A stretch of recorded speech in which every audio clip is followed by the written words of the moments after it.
यहाँ किष्किंधा के राजा मेरे मित्र वानर राज सुग्रीव उपस्थित है। क्यों ना वो इस समस्या का हल बताए।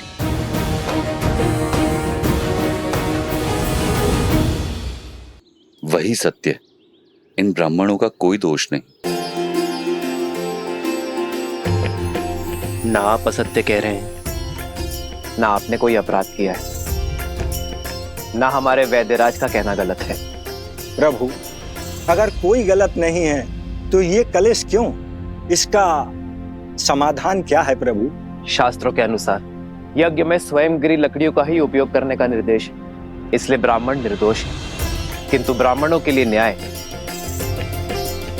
वनवासियों के अन्याय का कारण बना, और वनवासियों का अन्याय वैद्यराज के अन्याय का कारण। वनवासियों की आजीविका का साधन उनसे छिन गया, उनका जीवन चक्र हिल गया। ऐसे में उन्हें पुनः सशक्त करने का दायित्व किसका है? भूल समझ में आ गई प्रभु, यह समाज का कार्य है। यज्ञ के उपयोग में मिलने वाली सुविधा का मूल्य देना हमारा धर्म है, और इसीलिए वनवासियों को नई कुल्हाड़ियां हम देंगे। अपना कर्तव्य हम निभाएंगे।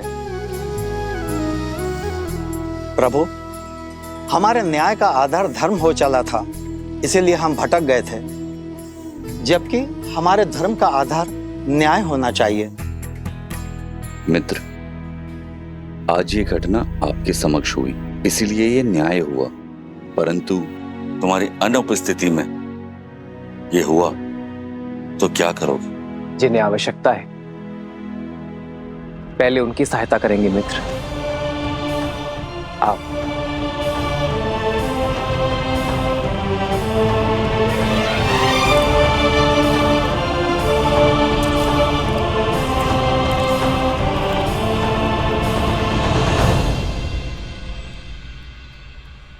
प्रभु, प्रणाम वैद्य जी। क्या मैं आपकी कुछ सहायता कर सकता हूँ? श्री राम श्री राम श्री राम श्री राम श्री रामचंद्र कृपालु भजो मन हरण भव भय दारुणं नव कंज लोचन कंज मुख कर कंज पद कंजारुणम्।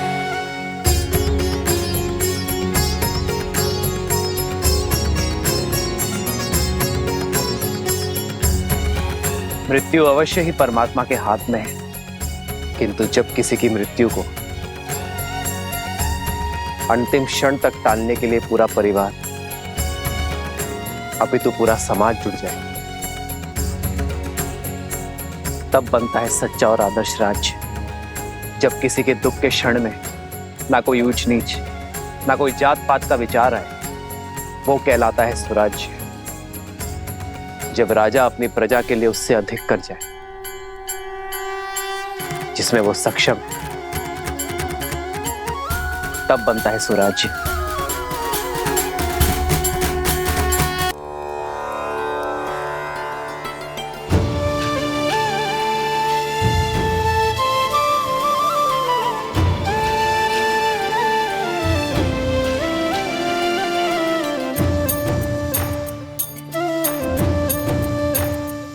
नहाए खाए के अर्थात स्नान और भोग के साथ छठ पर्व का पहला दिन प्रारंभ होता है। इस भोग को खाने के बाद हमें 36 घंटों का व्रत रखना होगा, अर्थात परसों भोर। ये व्रत शांति के लिए है। जहाँ शांति हो वहाँ सुख और समृद्धि अपने आप आ जाती है।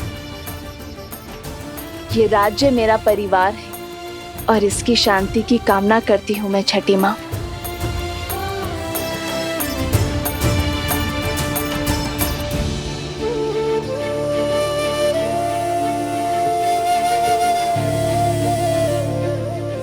वहां प्रभु श्री राम और यहाँ माता सीता संसार को जीवन जीने का पाठ सिखा रहे हैं। इतने से समय में इतना कुछ सीखकर मैं तो धन्य हो गया।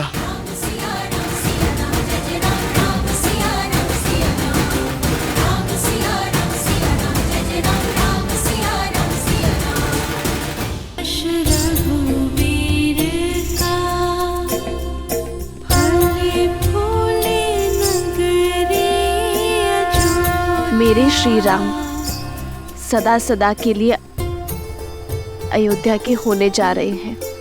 राज्याभिषेक के इस शुभ दिन पर उन्हें आशीर्वाद दीजिएगा छठी मैया।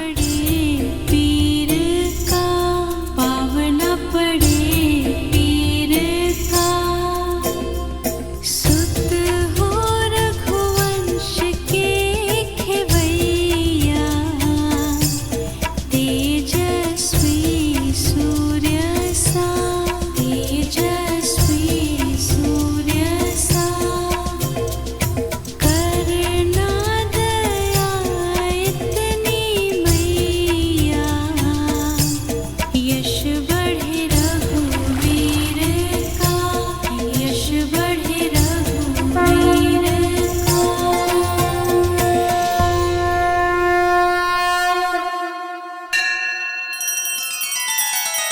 श्री रामचंद्र कृपालु भजु मन हरण भव भय दारुणम नव कंज लोचन कंज मुख कर कंज पद कंजारुणम।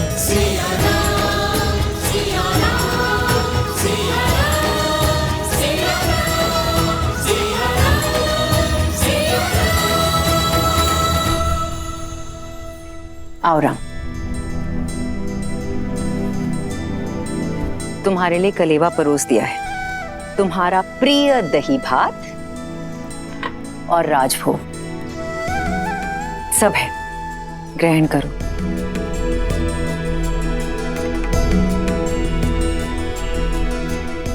माँ, सीता का है? भोर की पूजा समाप्त नहीं हुई? रघुकुल की चारों पुत्र वधु भोर से ही तट पे हैं। महर्षि मुद्गल के कहे अनुसार छठी मैया की पूजा कर रही है।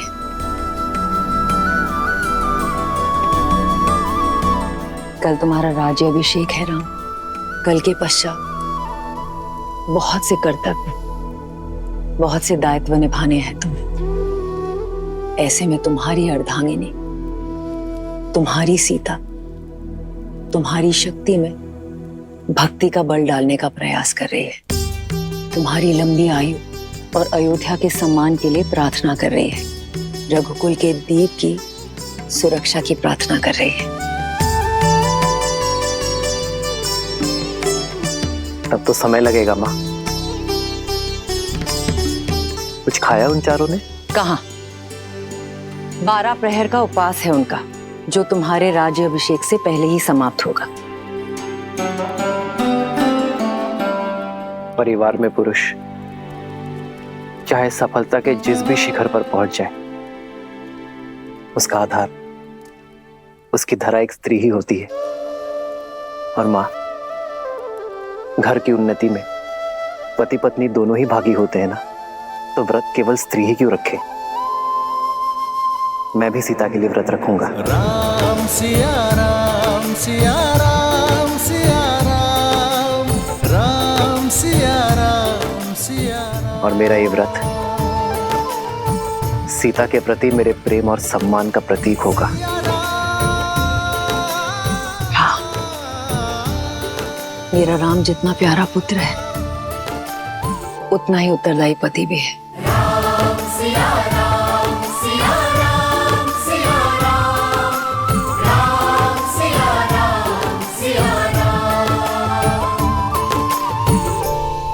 प्रणाम ऋषिवर। कल सुबह सूर्य की पहली किरण के साथ ही श्री राम का राज्याभिषेक होगा और श्री राम जैसा धर्मात्मा राजा पाकर ये धरा धन्य हो जाएगी।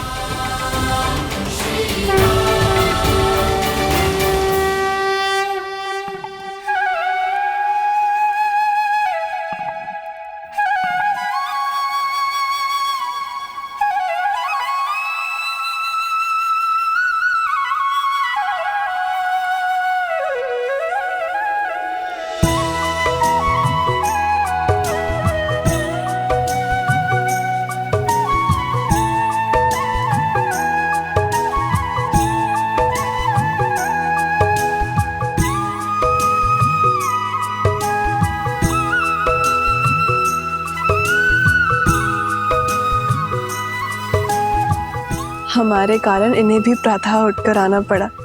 बेचारे, लगता है अभी भी मीठी निद्रा के स्वप्न देख रहे हैं।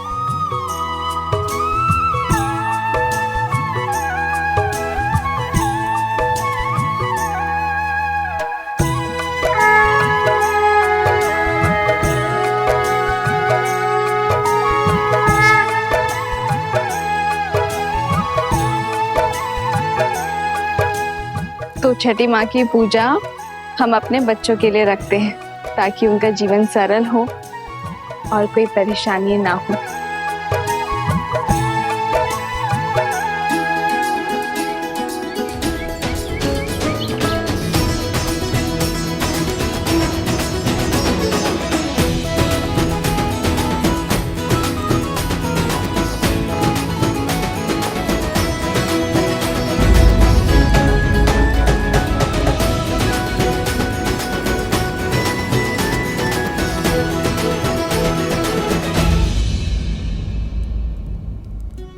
पिछले 14 वर्ष से हमें जिस दिन का इंतजार था, तुम उसका भाग नहीं बनना चाहती हो।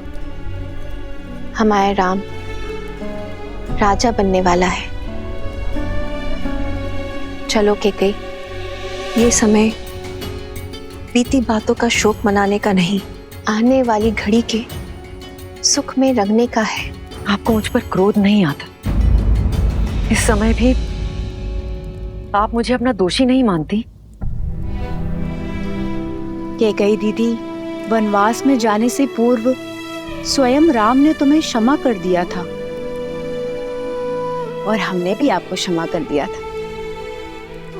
मुझे राम के प्रति तुम्हारे प्रेम में ना पहले कोई संदेह था ना है। मुझे ज्ञात होता कि समस्त भूमि के राजाओं से मेरा राम राजधर्म सीखेगा, ज्ञान प्राप्त करेगा, तो वनवास का ये वचन पहले मैं मांग लेती। दीदी, आपके भीतर ममता ही नहीं, बुद्धि माता का सागर बहता है। धन्यवाद दीदी। तो दीदी, तनिक आप भी इस ज्ञान की गंगा में गोता लगा लीजिए। भूल का भार छोड़िए और पुत्र के राज अभिषेक में चलिए। सियावर रामचंद्र की, सियावर रामचंद्र की, सियावर रामचंद्र की, सियावर रामचंद्र की।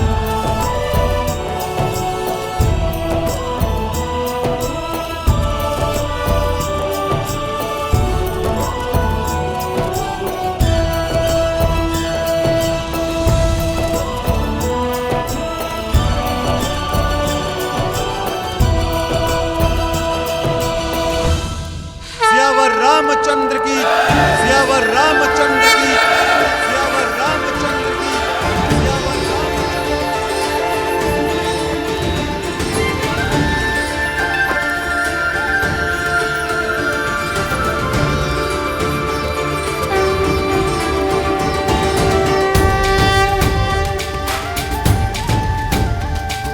श्री रामचंद्र कृपालु भजु मन हरण भव भय दारुणम। श्री रामचंद्र कृपालु भजु मन हरण भव भय दारुणम। नव कंज लोचन कंज मुख कर कंज पद कंजारुणम। और हम राजगुरु वशिष्ठ के आने तक अयोध्या को तनिक और प्रतीक्षा करनी होगी। तब तक आप माताओं का आशीर्वाद ले लीजिए। आइए। अमित छवि नव नीला नीरज सुंदरम। पटपीत मानहु दड़ित रुचि सुचि नौमि जनक सुतावरम। श्री राम श्री राम, राम राम श्री राम, श्री राम श्री राम,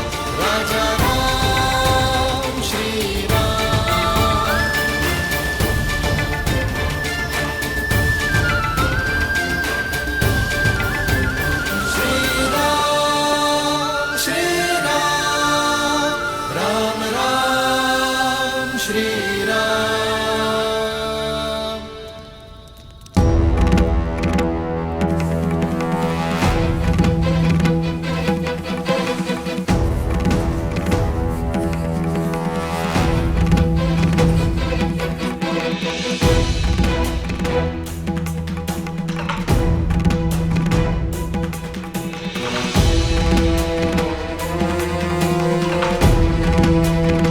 महर्षि पराशर, नक्षत्रों से उलझने के लिए अभी बहुत समय है।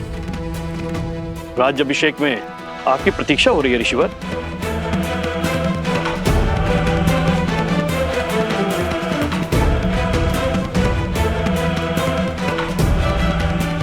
आप इतने गंभीर क्यों हैं ऋषिवर?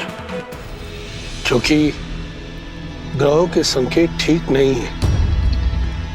जब किसी के भाग्य में राहु की छाया पड़ जाती है तो असुरी माया कोई ना कोई कष्ट जरूर देके जाती है। मुझे राम पर विश्वास है। यदि भाग्य में संघर्षों का भंवर है तो वो भी स्वीकार है, और मुझे विश्वास है कि अयोध्या के नए राजा इस भंवर से भी अवश्य पार होंगे।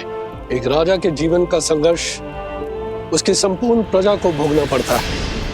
इस राज्याभिषेक के समय की कुंडली में यह स्पष्ट है कि एक महाअसुरी शक्ति अयोध्या में प्रवेश करने वाली है।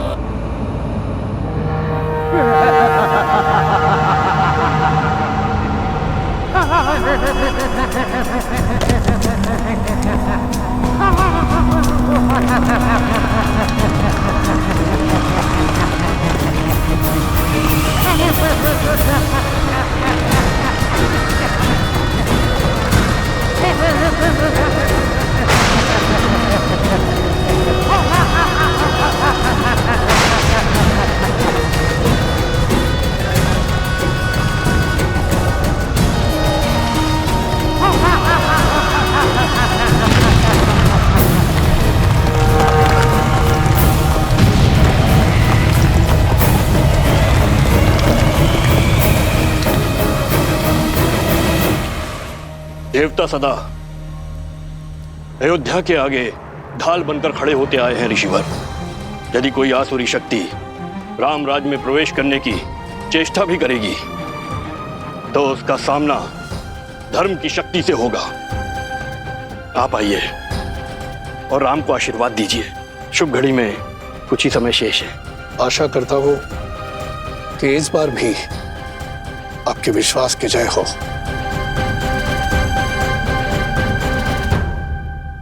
आइए, चलिए।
अरे शीघ्र चलो, आज अभिषेक का समय हो गया है।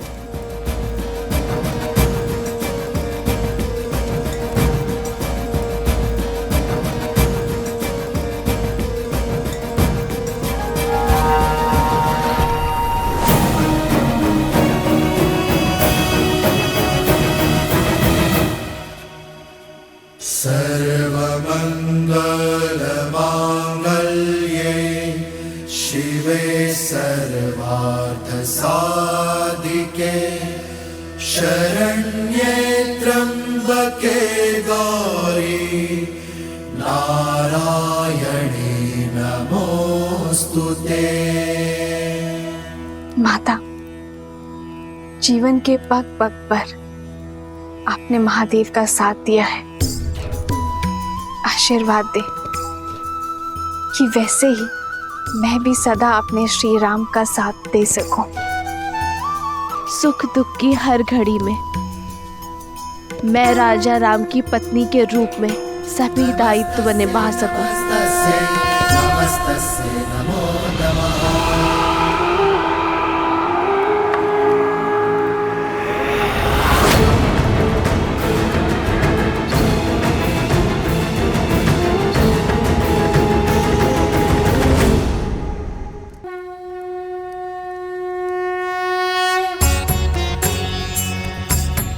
राज्याभिषेक न केवल एक रीति है, बल्कि होने वाले राजा के पवित्र उत्तरदायित्वों के लिए पवित्र प्रारंभ है। रीति अनुसार मंगल बेला में सर्वप्रथम श्री रामचंद्र जी की देह को तेल विविध औषधियों के मर्दन से शुद्ध किया जाएगा।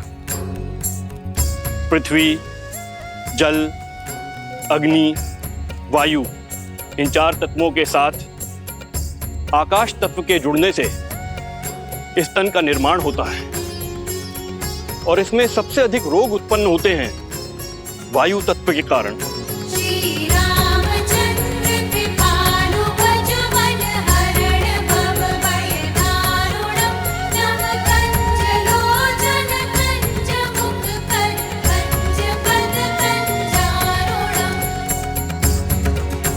वायु न केवल चलने या कार्य करने की शक्ति है, बल्कि मन में उत्पन्न होने वाले विचारों की अभिव्यक्ति भी है। मन के मैल के कारण ही समस्त संसार में पाप, अपराध और दुराचार होते हैं।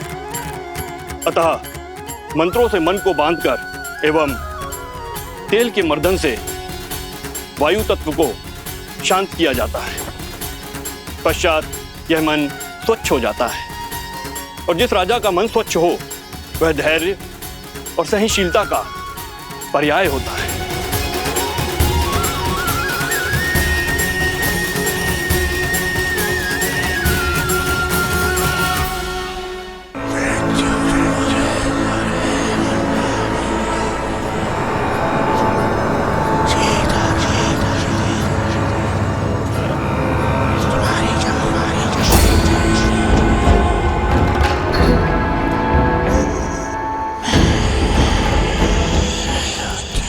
ना जाने कौन बड़बड़ाया जा रहा है, कानों में विचित्र स्वर आ रहा है, ना ही कुछ समझ में आ रहा है और ना ही कोई दिखाई दे रहा है। जाने कौन है जो पूजा भी नहीं करने दे रहा है।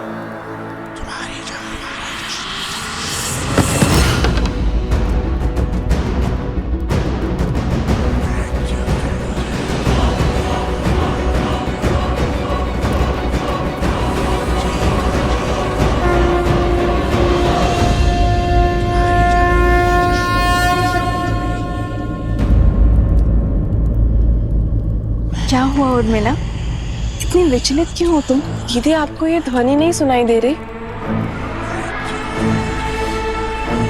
कैसी ध्वनि? मुझे तो कुछ सुनाई नहीं दे रहा है।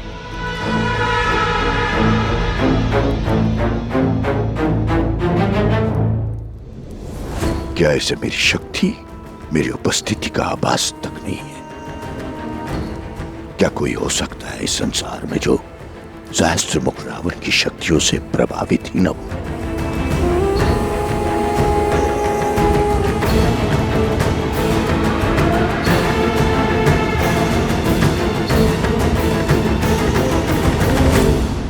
मुख कर कंज पद कंजारुणम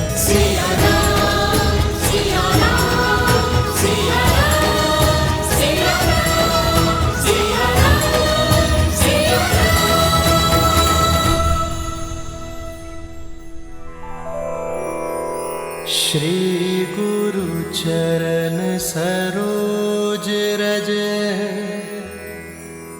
निज मनु मुकुरु सुधारी बरनउँ रघुबर बिमल जसु जो दायक फल चारि। यही तेल प्रभु श्री राम को स्पर्श करके आया है, मेरे तन और मन को स्थिरता दे सकता है। समझ रहे हैं भरत भैया? सब समझ में आ रहा है लक्ष्मण। इनकी पग की पीड़ा, इनके तन की अस्थिरता, सब बहाने हैं हनुमान के। सत्य तो ये है कि भैया के तन को स्पर्श करके आया हुआ तेल भी हनुमान के लिए प्रसाद है, पावन है। सच में हनुमान की भक्ति अनुपम है। पर ये तो कम है, अभी तो और अभिषेक होंगे। भैया को माटी भी लगाई जाएगी। क्या हनुमान वो भी अपने तन में मल लेंगे? कहीं यह विचित्र दृश्य ना प्रस्तुत हो जाए। उचित कह रहे हो शत्रुघ्न। भ्राताओ, बहुत बड़ी भूल हो गई हमसे। सीता भाभी माँ के साथ ही रखना चाहिए था हनुमान को। अब और न जाने क्या क्या खेल दिखाएंगे ये।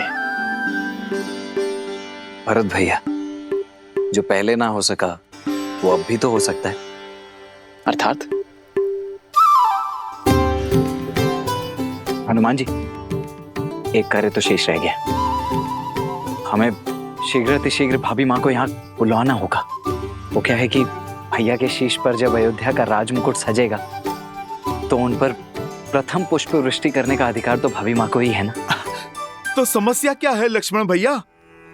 प्रभु के कार्य में कोई भी विघ्न नहीं आएगा। राम लखन सीता सहित हृदय बसहु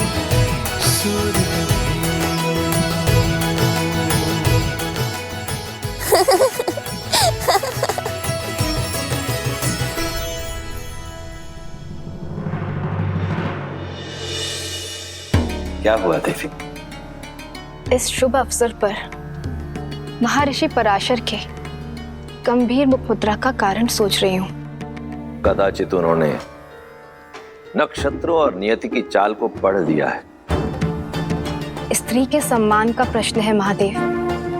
मुझे सीता को दिव्य सिंदूर रूपी अस्त्र जाकर देना ही होगा। माता, दिव्यता का सिंदूर से क्या संबंध? सिंदूर ना केवल माथे पे लगा लाल रंग है और ना ही किसी स्त्री के विवाहिता होने का प्रतीक। स्त्री अपने मांग में सिंदूर के साथ विवाहित जीवन के सुख, समृद्धि और स्वास्थ्य के रंगों को भी भरती है। सिंदूर एक ऐसी ढाल है जो सभी प्रकार की नकारात्मक ऊर्जाओं से पति और पत्नी के संबंधों की रक्षा करता है, भीतर और बाहर के सभी द्वंद्वों का अंत करता है। जिस प्रकार श्री राम को युद्ध के समय भिन्न भिन्न प्रकार के शस्त्रों और अस्त्रों से सुसज्जित किया गया था, अब समय आ गया है देवी सीता को भी वैसे ही सज्ज करने का, क्योंकि शीघ्र ही एक और असुरी शक्ति चुनौती देने वाली है। और इस बार युद्ध केवल श्री राम को ही नहीं, देवी सीता को भी लड़ना होगा। आप जाइए देवी, समय अत्यंत कम है।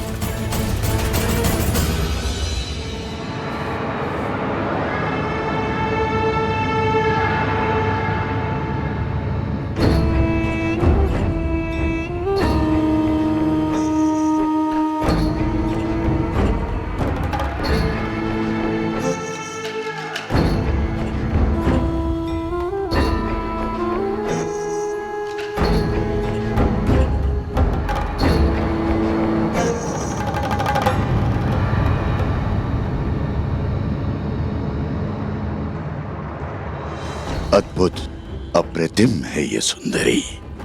इन पर मोहित होकर क्या पाप कर लिया मेरे भाई रावण ने।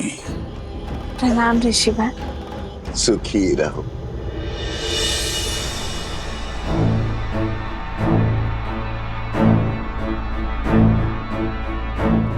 तुम्हारी सखिया कुछ विचलित लग रही है।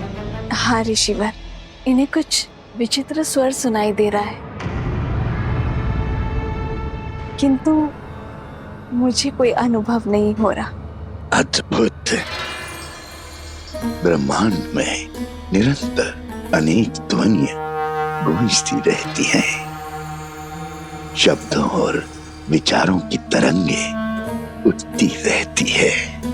दुर्भाग्य होता है उन लोगों का जो उसे सुन नहीं पाते। कोई बात नहीं,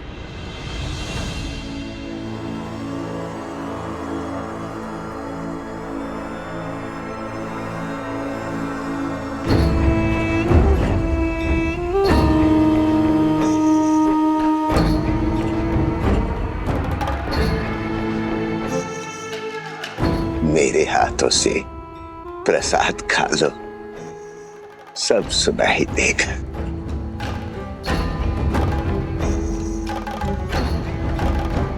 लो।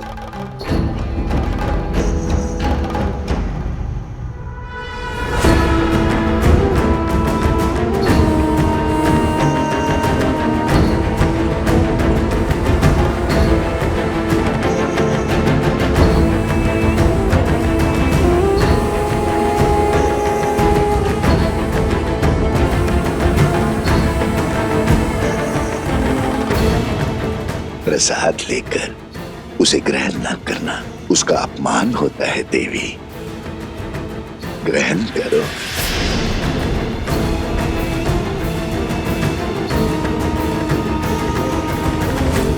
क्या हुआ, कोई संदेह? संदेह नहीं, समर्पण है ऋषिवर। श्री राम के राज्याभिषेक के लिए मैंने व्रत रखा है।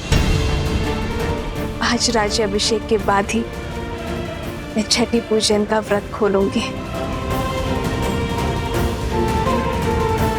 क्षमा कीजिएगा ऋषिवर, किंतु मैं ये प्रसाद अभी ग्रहण नहीं कर पाऊंगी। प्रणाम।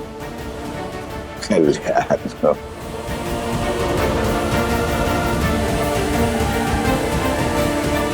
कल्याण हो।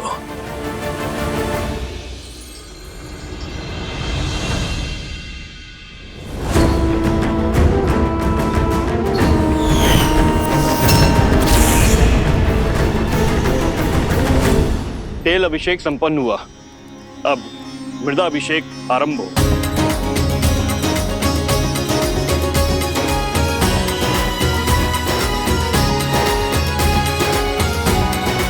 पर्वत पर देवताओं का वास होता है, इसीलिए पर्वत शिखर की माटी को राजा के मस्तिष्क पर लगाने से राजा की बुद्धि भी देवताओं की भांति तीव्र और दयालु होती है।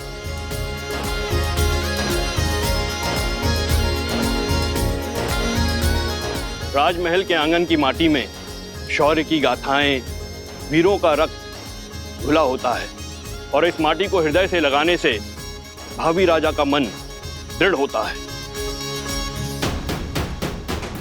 जिसके मस्तिष्क में दृढ़ता हो और हृदय में दया हो, वही राजा प्रजा की सेवा कर सकता है, उसे संतान की भांति पाल सकता है।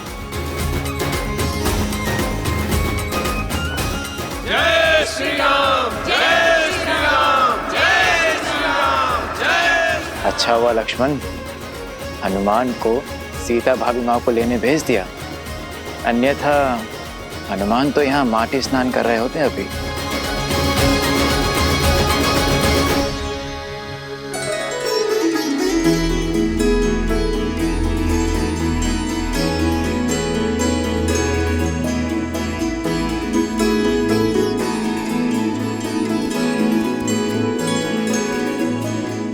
कहाँ है मैया? उन्हें तो शीघ्र प्रभु के पास लेकर जाना है।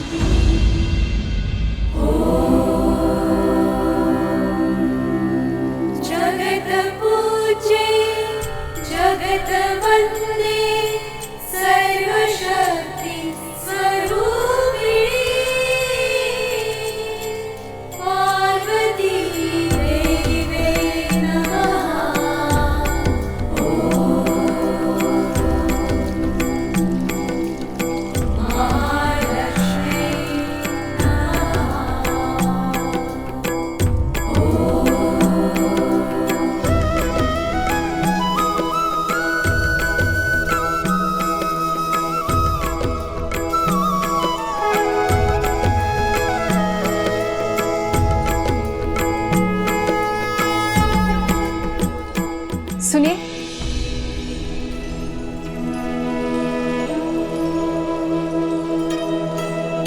जी। ये आपके लिए है देवी।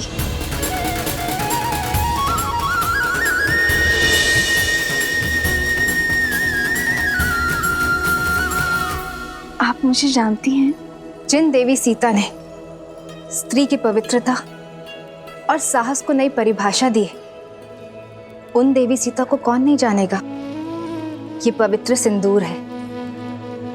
श्री राम के राज्य अभिषेक होने के साथ अयोध्या का सोया हुआ सौभाग्य भी जागने वाला है। श्री राम के कंधों पर बड़ा भार आने को है, किंतु पत्नी के समर्थन के बिना पति के कर्म और धर्म की यात्रा अधूरी है। ये सिंदूर आपको सबल करेगा, अपने पति का संबल बनने के लिए भी और आने वाले कष्टों का सामना करने के लिए भी।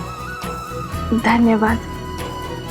पर आप गौरी माँ से आशीष मांगा था ना, तो समझो ये उन्होंने भेजा है।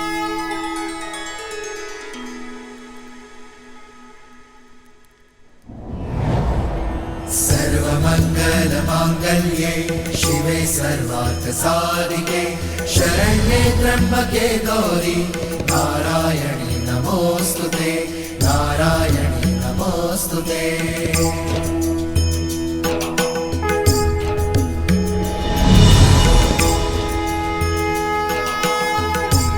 ये क्या माता, दान देने के दिन में आप दान ले रही हैं?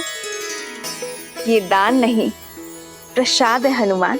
अच्छा माता, पर प्रसाद तो खाया जाता है ना। आपने मस्तक पर क्यों लगाया? क्योंकि इसका यही कार्य है। जब पत्नी अपने पति का नाम लेकर आगे चक्र पर कुमकुम से तिलक लगाती है, तो उसका मन उसके साथी के साथ जुड़ जाता है।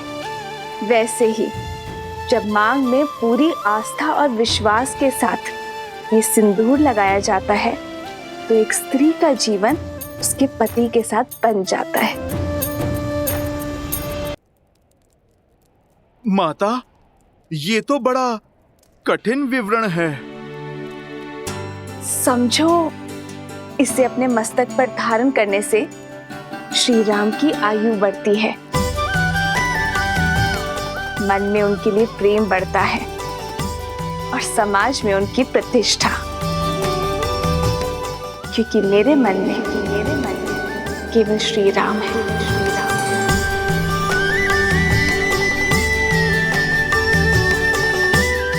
माता, आप मन मस्तक की बात करती हैं। इस भक्त के तो रोम रोम में प्रभु राम के लिए प्रार्थना उठती है माते।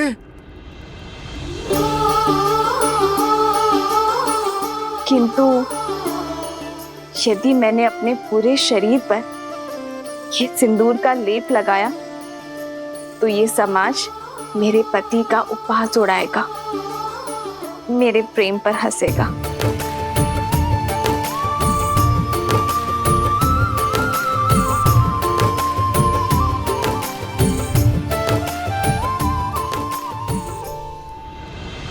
पंचगव्य अर्थात गौ माता से प्राप्त 5 उत्पाद दुग्ध, दही, घी, गौमूत्र और गौमेह, इन पांचों के स्नान से संपूर्ण देह शुद्ध हो जाती है और पृथ्वी तत्व भी शांत हो जाता है, क्योंकि गौ माता ही पृथ्वी का अन्य रूप है।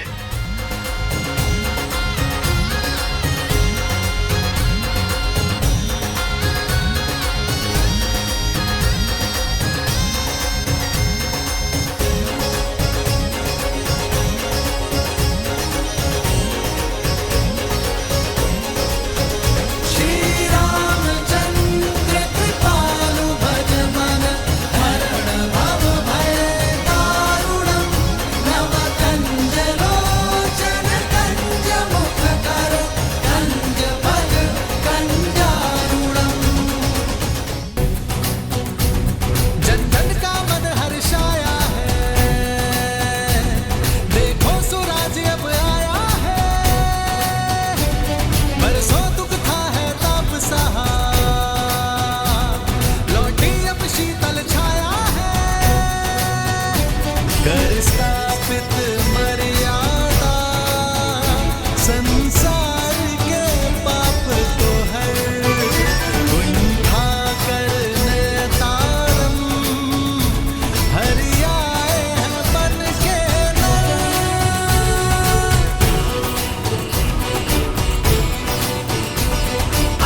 रघु भगीरथ वंशी दशरथ नंदन श्री राम, बैठे हैं आज सिंहासन पे, शत शत है तुमको प्रणाम।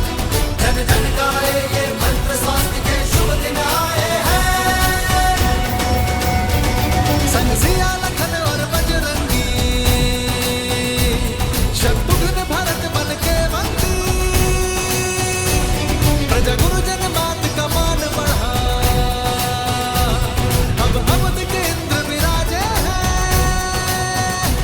नवदेव या संत ऋषि सब गाए मंगल गान, सरयू का गर्व बढ़ा, लिए राज मुकुट श्री राम।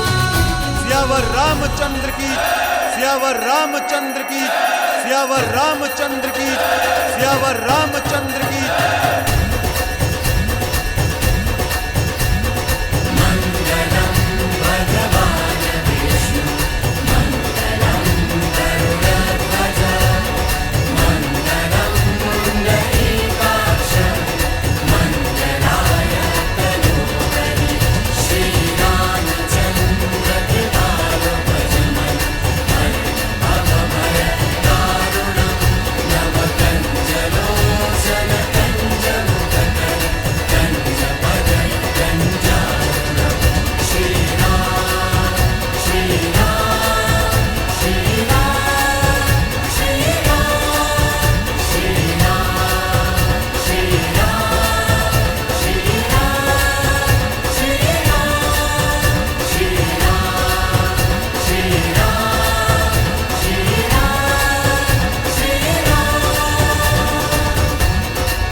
राज्य अभिषेक लगभग संपन्न होने वाला है, पर मेरा हनुमान नहीं दिखाई दे रहा। कहाँ है हनुमान?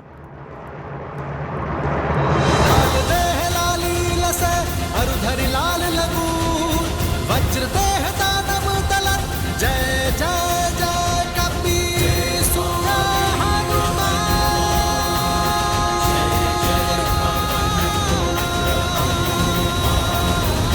बजरंग बली हनुमान, जय जय महाबली हनुमान।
इसे अपने मस्तक पर धारण करने से श्री राम की आयु बढ़ती है, मन में उनके लिए प्रेम बढ़ता है और समाज में उनकी प्रतिष्ठा।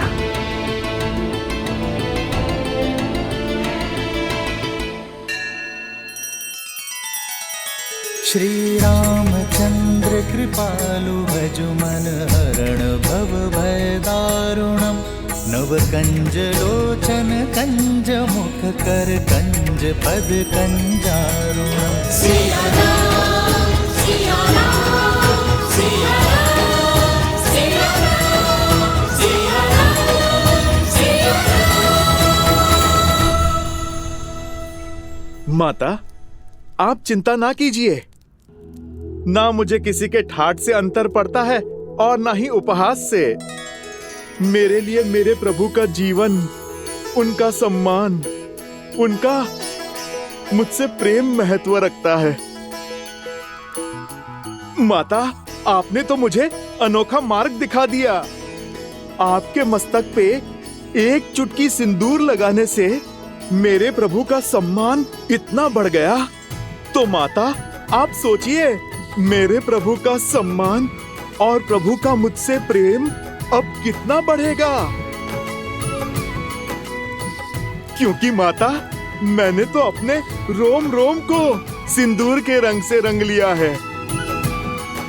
मैंने तो अपनी पूंछ का भी एक छोटा सा भाग भी नहीं छोड़ा। तो माता, आप बताइए ना, इस लाल देह से मेरे प्रभु का जीवन और कितना बढ़ेगा।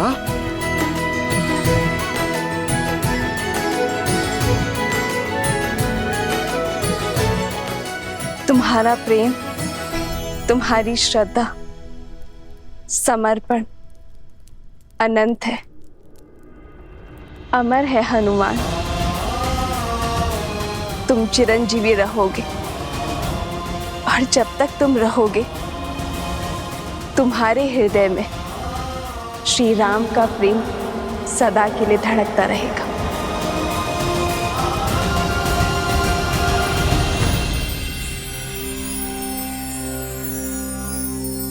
श्री गुरु चरण सरोज रज, निज मनु मुकुरु सुधारी, बरनउँ रघुबर बिमल जसु,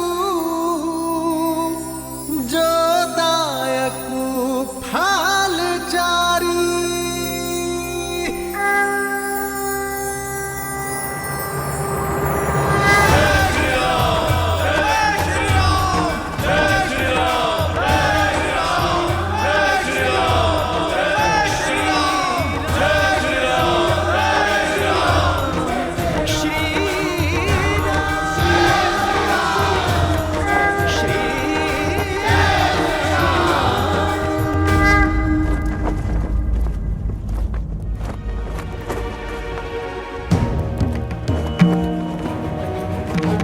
इस राज्य अभिषेक के समय की कुंडली में यह स्पष्ट है कि एक महाआसुरी शक्ति अयोध्या में प्रवेश करने वाली है।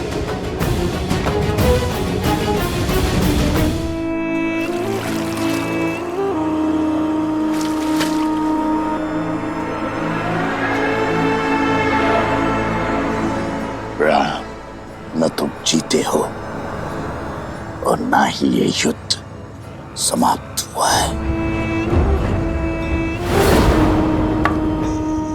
युद्ध तो अब पूरी तरह आरंभ हुआ है। मैं तन पर वार नहीं करूंगा राम, मैं मन में घुसकर वार करूंगा। बोलो, कैसे करोगे मेरा संहार? रावण की नाभि का अमृत सूख गया, किंतु प्रजा के मन के विचारों का मैल कभी नहीं सूखता। उसका सामना कैसे करोगे? कैसे करोगे अयोध्या की प्रजा का सामना राम?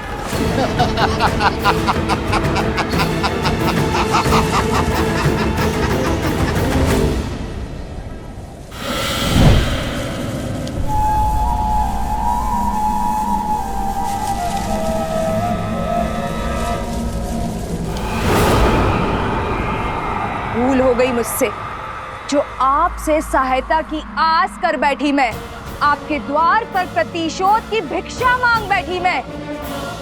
अपने हाथ पे हाथ धरे देखते रहे और वहां राक्षस राज्य का अंत करने वाला वो राम, उसका राज्य अभिषेक हो गया। पराजय है ये आपकी।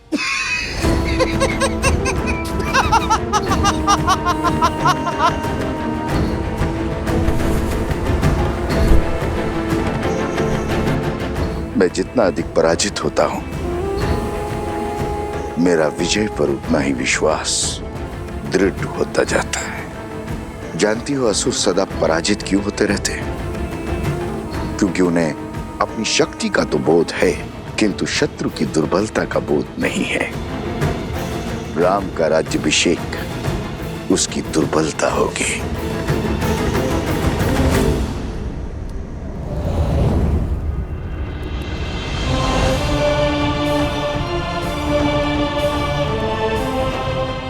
प्रणाम आचार्य। प्रणाम महर्षि।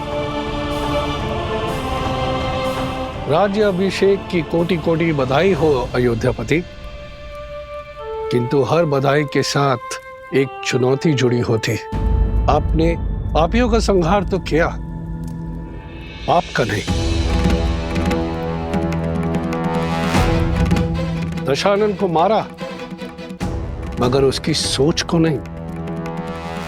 आपकी सोच एक ऐसा छलिया है जो बार बार स्वरूप बदलकर सामने आता और प्रहार करता। मैं वार करूंगा तो राम प्रतिकार करेगा। मैं युद्ध में विश्वास नहीं रखता। मैं 1000 छोटे छोटे घाव में विश्वास रखता हूं, और वो घाव मैं उसे नहीं दूंगा, उसके अपने देंगे। और जब घाव अपने देंगे तो लाचार होगा और पीड़ा भी अधिक होगी। अर्थात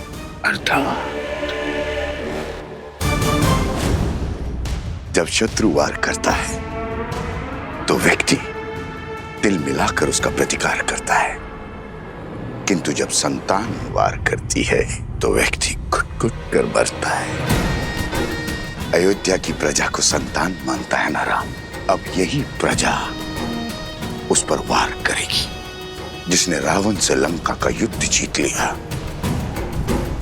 वो अयोध्या की प्रजा से युद्ध नहीं कर पाएगा।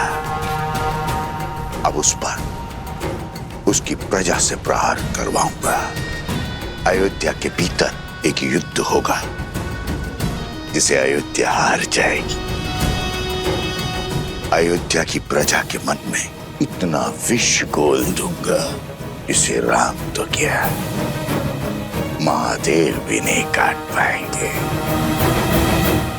रावण महान शिव भक्त था, ज्ञान का सागर था, किंतु वो राक्षस सुमाली की राक्षसी वृत्तियों से जन्मा था। राक्षस सुमाली के अन्य पुत्र भी हैं श्री राम, जिनमें न रावण सा तप है और न ही ज्ञान है, तो केवल कुटिलता।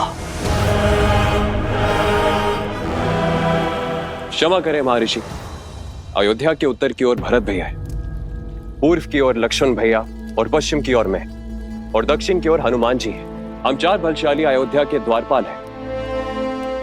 हमारे होते अयोध्या को किसका भय? पांव पर पादुका पहनने से, बाहर के कष्ट से बचा तो जा सकता है कुमार शत्रुघ्न, किंतु फोड़ा यदि देह के भीतर से निकले तो क्या करोगे? जब अग्नि घर के भीतर ही लगी हो तो द्वार बंद करने से कोई लाभ नहीं होगा।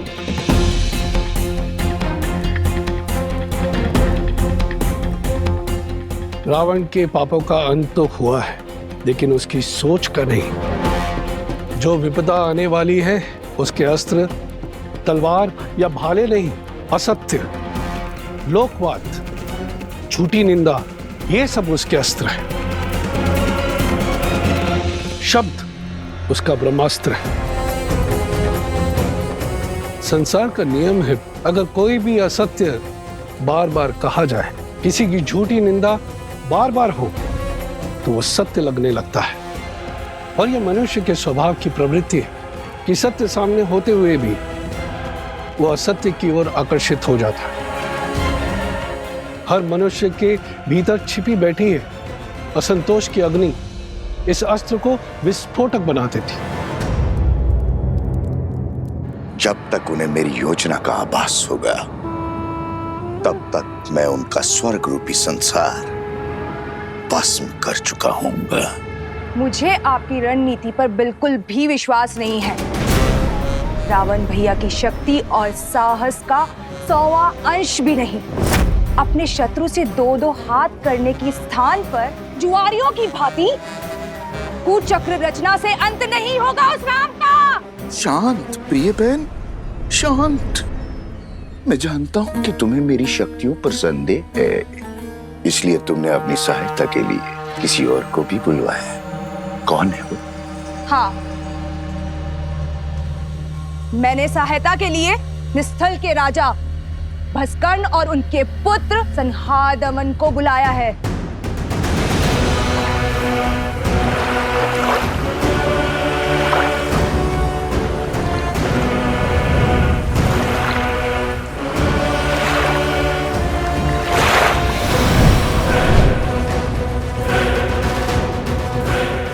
ये महाअसुर भस्कर्ण के सैनिक हैं।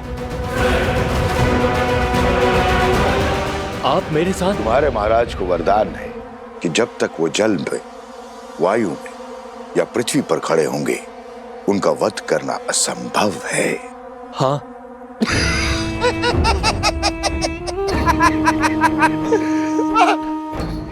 जाओ करो युद्ध, किंतु एक बात स्मरण रहे, राम पर विजय केवल सहस्त्र रावण पा सकता है। जाओ, अपनी योजना को आकार दो।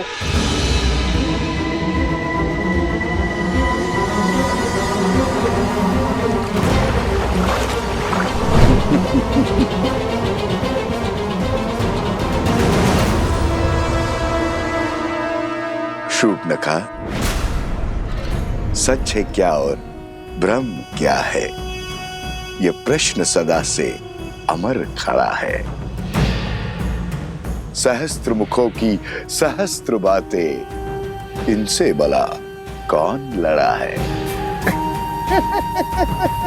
आप यही गाते रहो और मैं अपना कर्तव्य निभाती हूं।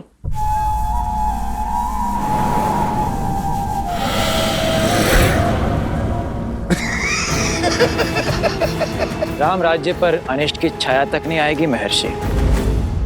ऐसी परिस्थिति आएगी ही नहीं कि कभी असंतोष अपने पैर पसारे। असंतोष ईर्ष्या से जन्म लेता है राजकुमार, परिस्थिति से नहीं। संदेह नहीं है कि श्री राम राज्य को संतुष्ट रखने का प्रयास करेंगे, किंतु राष्ट्र के कोने कोने में सबको सुख और लाभ पहुंचाने में समय लगेगा, और झूठी निंदा, असत्य और संदेह के बीच फैलाने में नहीं।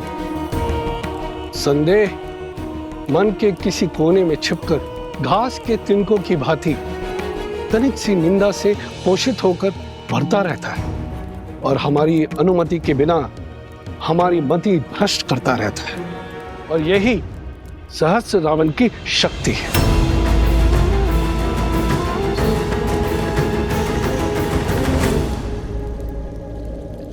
मैं राजनीति नहीं, भविष्य जानना चाहता हूं महर्षि। क्या छुपा है भविष्य के गर्भ में? अव्यवस्था, अराजकता, विजय भी होगी, किंतु भयंकर पीड़ा और संघर्ष के बाद। मानव जीवन तो है ही दुखों और संघर्षों का सागर, इससे भय क्या? मैं तो अयोध्या के विषय में पूछ रहा हूं महर्षि। मैं भी अयोध्या के विषय में ही बता रहा हूं राजन।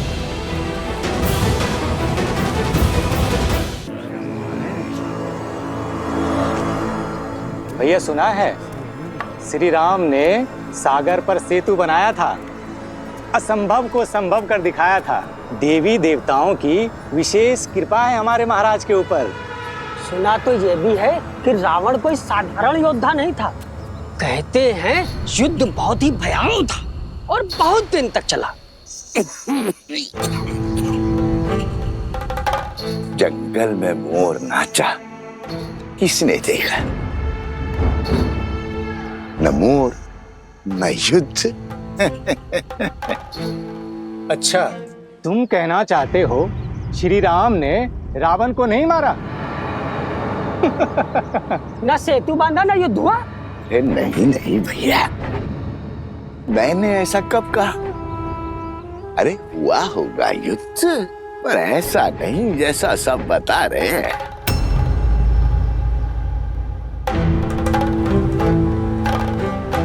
सागर तो पर्वत निगल लेते हैं, और उस पर यदि रावण इतना बलशाली था, 10 लोगों का स्वामी था, तो क्या वो सागर पर पुल बांधने देता? कदापि नहीं। तो क्या हमारे राघव असत्य कह रहे हैं? राम राम राम। ऐसा मैंने कब कहा भैया? अरे श्री राम गए होंगे लंका और रावण को ललकारा होगा और रावण भी आ गया होगा रणभूमि में और श्री राम ने एक बाण से उसका वध कर दिया होगा, बस।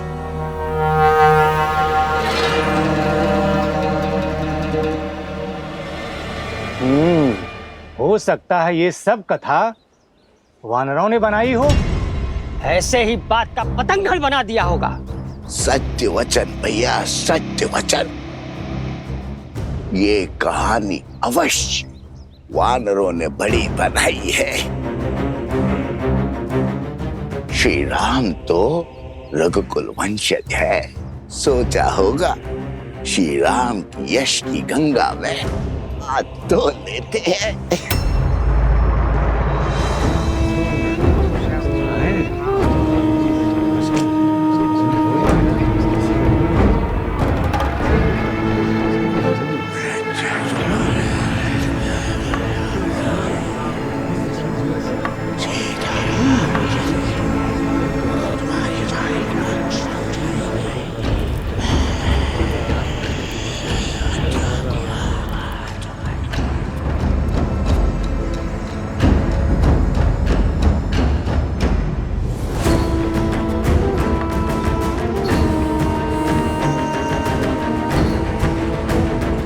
उपहास निंदा में बदलेगा और निंदा संदेह में। इस प्रकार सबके मन में संदेह रूपी सहस्त्र रावण बस जाएगा और संदेह से फैलेगा असंतोष।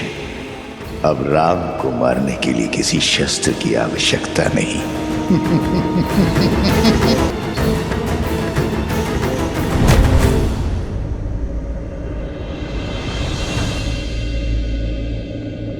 अरे क्या हुआ? तुम सब इतने विचलित क्यों हो? राज्य में विचित्र सी बातें फैल रही हैं कि हम युद्ध की अनुचित कथाएं बता रहे हैं, असत्य कह रहे हैं। आप ही बताइए, हम प्रभु श्री राम के शौर्य का झूठा वृत्तांत क्यों सुनाएंगे? क्या आपकी वीरता कोई गाथा है?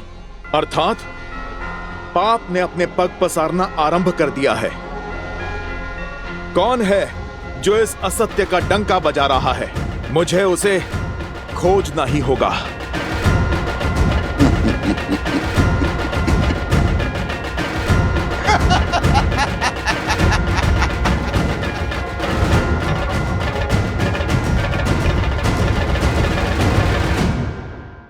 चलो इस उद्दंडी को महाराज के पास, अब वही इसका न्याय करेंगे।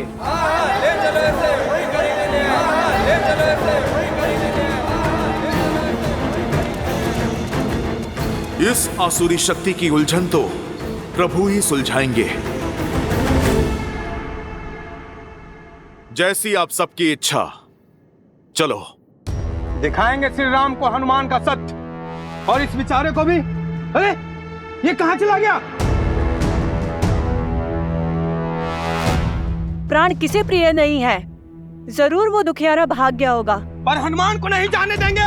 हाँ चलो ले चलो। बहुत उत्पात मचा चुका है ये वानर, लेके चलो इसे राज्यसभा में। अब श्री राम ही इसका न्याय करेंगे। तो फिर विलंब किस बात का? चलो। महर्षि पराशर के कथन को गंभीरता से लेना होगा, हमें सावधान रहना होगा कि प्रजा को कोई त्रास, कोई असंतोष ना हो जाए।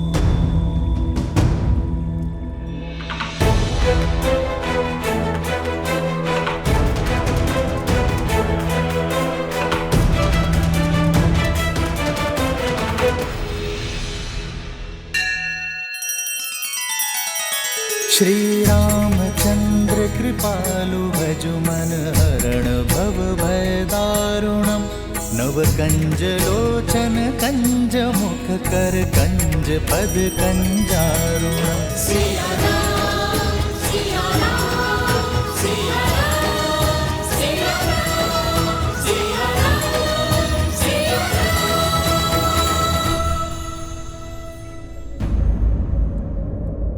क्या हुआ?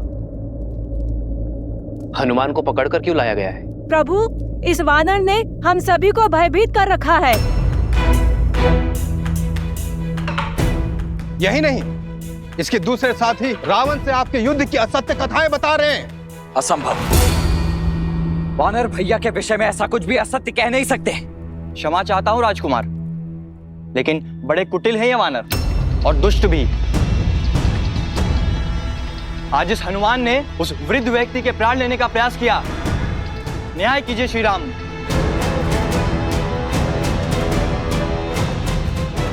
प्रभु मैं मौन।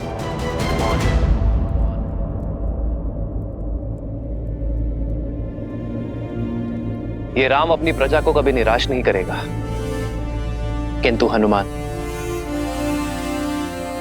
मेरे मित्र वानरराज सुग्रीव की प्रजा है। उसका न्याय, उसे दंड देने का अधिकार केवल मेरे मित्र वानरराज सुग्रीव को है। अयोध्या वासियों, वानरों की ओर से यदि किसी को भी असुविधा हुई हो तो मैं क्षमा चाहता हूं। मैं वचन देता हूं कि कोई भी वानर अयोध्या के किसी भी वासी को कोई क्षति नहीं पहुंचाएगा और हनुमान को किष्किंधा के नियमानुसार दंड दिया जाएगा। प्रणाम अयोध्यापति।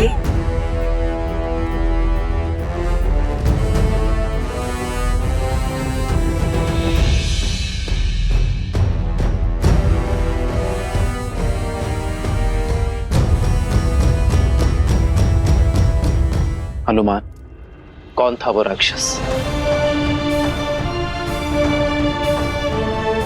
प्रभु, आपको कैसे पता चला? क्योंकि मैं जानता हूं कि मेरा हनुमान कभी किसी निर्दोष नागरिक को पीड़ा पहुंचा ही नहीं सकता। मुझे पूरी बात बताओ हनुमान। प्रभु, मुझे सूचना मिली कि कोई नगर में असत्य निंदा कर रहा है। एक सर कटा तो दूसरा उत्पन्न हो गया।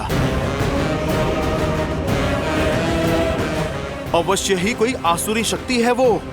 जो विपदा आने वाली है उसके अस्त्र तलवार या भाले नहीं, असत्य, लोकवाद, झूठी निंदा, ये सब उसके अस्त्र हैं। महर्षि पराशर का कथन उचित था। यह असुरी माया अवश्य ही किसी घोर संकट का कारण बनेगी।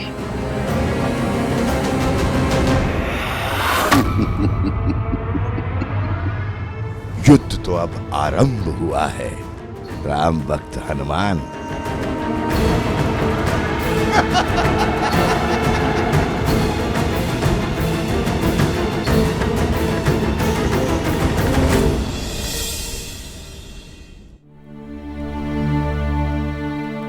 एक सर कटा तो दूसरा उत्पन्न हो गया। अवश्य ही कोई आसुरी शक्ति है वो।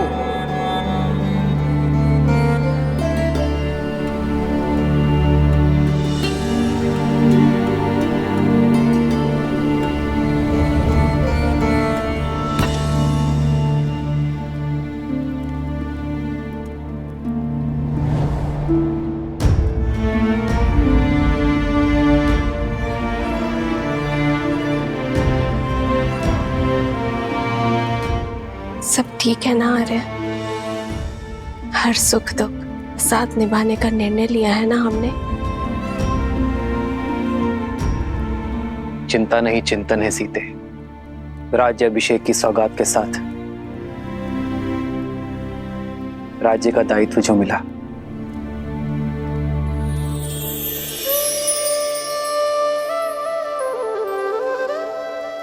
दायित्व तो आपने बिना राजपाट के भी निभाया है आर्य। संसार के हित के लिए संघर्ष किया। जो रावण के नाम की समस्या को समूल निस्तरण कर सकते हैं, वो मेरे राम अयोध्या को भी तार देंगे। वैसे आर्य, भोजन करने से चिंतन करने की शक्ति मिलती है।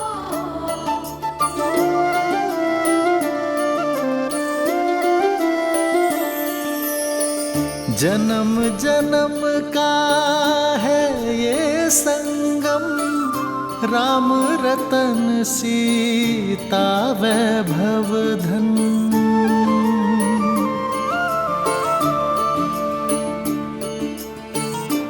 महल में आकर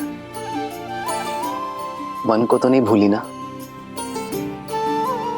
वन का भोजन स्मरण है? राम सिया राम सिया राम सिया राम, राम सिया राम सिया राम। वो स्मृतियां तो मैं आने वाले जन्मों में भी नहीं भूल सकती आर्य। मैं तो पुनः एक बार प्रकृति की ओट में वन के जीवन का आनंद लेना चाहती हूँ। इसमें समस्या है क्या सीते? राम तो सीता की हर इच्छा पूरी करता है, और ये तो महारानी की इच्छा है। ये तो शीघ्र ही पूर्ण करूंगा।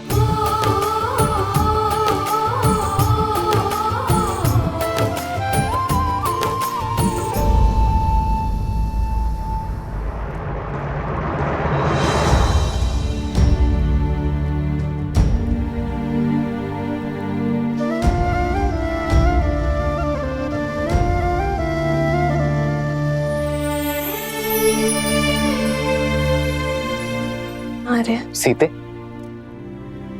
ये केसर भात तो बहुत ही स्वादिष्ट है। ये तुमने बनाया? कैसे?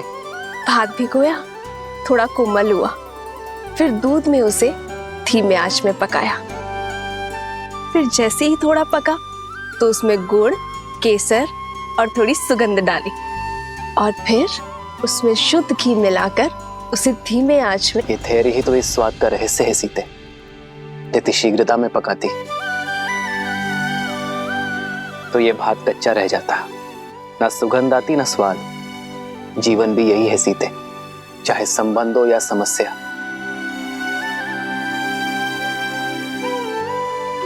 समय की आज के साथ ही इसे समझा जाता है और सुलझाया भी जाता है। और यदि शीघ्रता दिखाई तो सुख और शांति नहीं, चिंता और दुख मिलेगी। स्पष्ट कहिए आर्य। मैं तुम्हें बातों में नहीं उलझा सकता सीते, और तुमसे असत्य भी नहीं कह सकता। इसलिए समय दो सीते, क्योंकि सत्य कहने का समय अभी आया नहीं। समस्या को जानने से पूर्व उसकी चर्चा करना उचित नहीं है।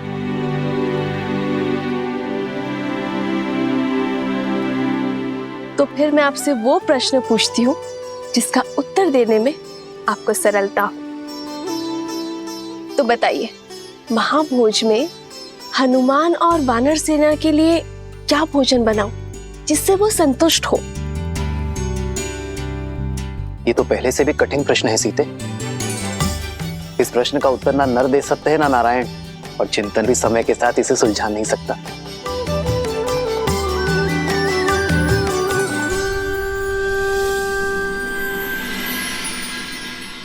हमें प्रयास करना होगा कि किसी को धन का अभाव ना हो, और इसलिए दान नहीं, जीवन जीने के लिए रोजगार की व्यवस्था करनी होगी। दान व्यक्ति को अशक्त बनाता है, पर कार्य व्यक्ति को सक्षम बनाता है। सरयू पर बांध की व्यवस्था से अयोध्या वासियों को रोजगार भी मिलेगा और अकाल से मुक्ति भी।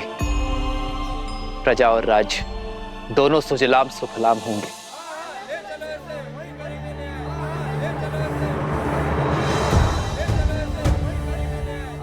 ये कोलाहल कैसा? ऐसा प्रतीत होता है हमारी प्रजा है महाराज। मैं अभी सैनिकों को भेजकर शांत करवाता हूँ। राजा को शांत नहीं, संतुष्ट करना होता है सुमंत जी। प्रजा का सुख मुझ तक पहुंचे ना पहुंचे, उनका असंतोष अवश्य पहुंचना चाहिए। उन्हें भीतर बुलाइए। रक्षा करिए महाराज, रक्षा कीजिए, हमारी रक्षा कीजिए, रक्षा कीजिए, हमारी रक्षा कीजिए, रक्षा कीजिए महाराज, रक्षा कीजिए महाराज, रक्षा कीजिए महाराज। शांत हो जाइए। जो बात है निसंकोच कहिए, निर्भय होकर कहिए। हमारे प्राण संकट में है, रक्षा कीजिए महाराज, हमारी रक्षा कीजिए, हमारी रक्षा कीजिए। पश्चिम की ओर से राक्षसों ने हमारे ऊपर आक्रमण कर दिया और हमारे अनेकों भाइयों को उन्होंने मार डाला। हमारा धन दान सब कुछ लूट लिया उन्होंने।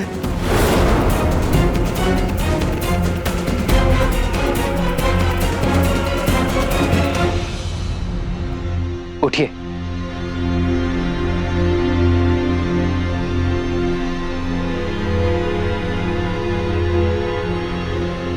कौन है ये राक्षस? क्या नाम है उसका?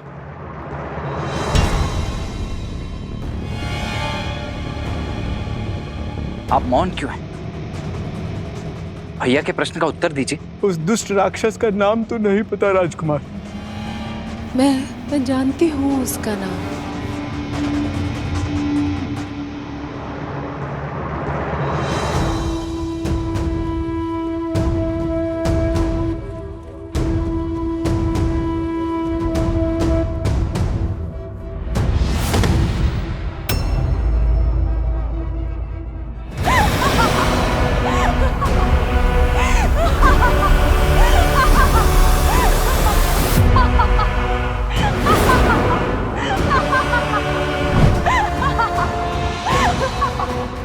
शूर्पणखा।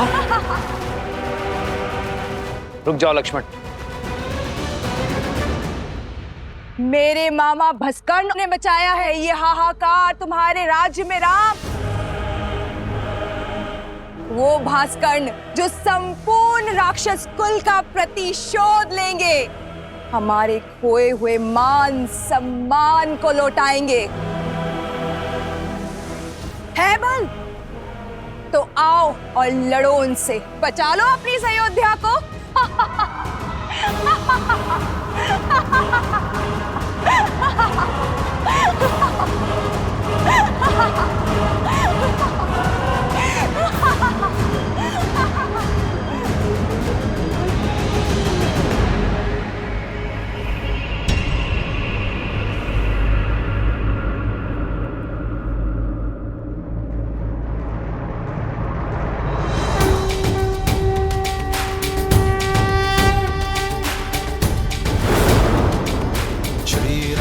चंद्र कृपालु भजु मन हरण भव भय दारुणम।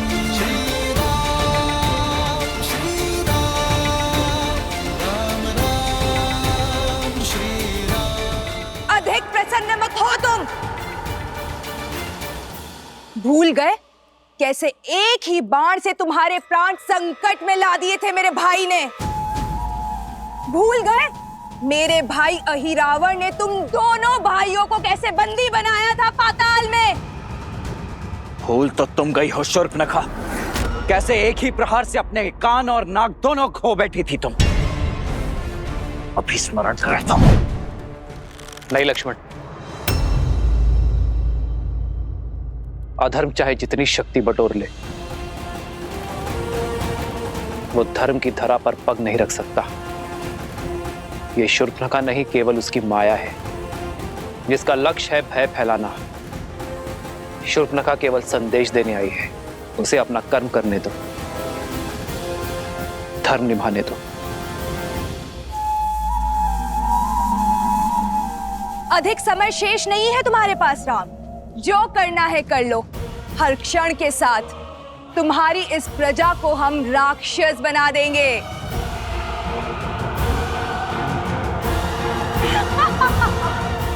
तुम्हारा कार्य पूर्ण हुआ शूर्पणखा। तुम्हारा संदेश मुझे मिल गया है। अब इस वृद्धा की देह को छोड़ दो। और हां, रामराज्य में ना भय की छाया होगी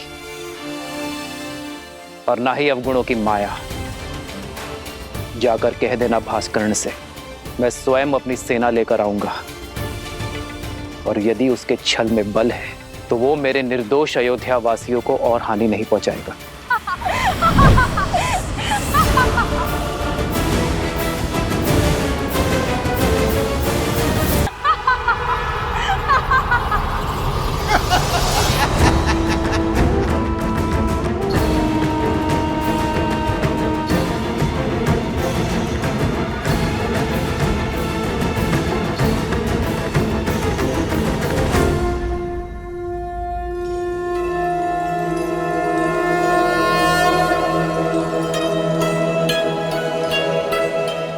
माता, आपने स्मरण किया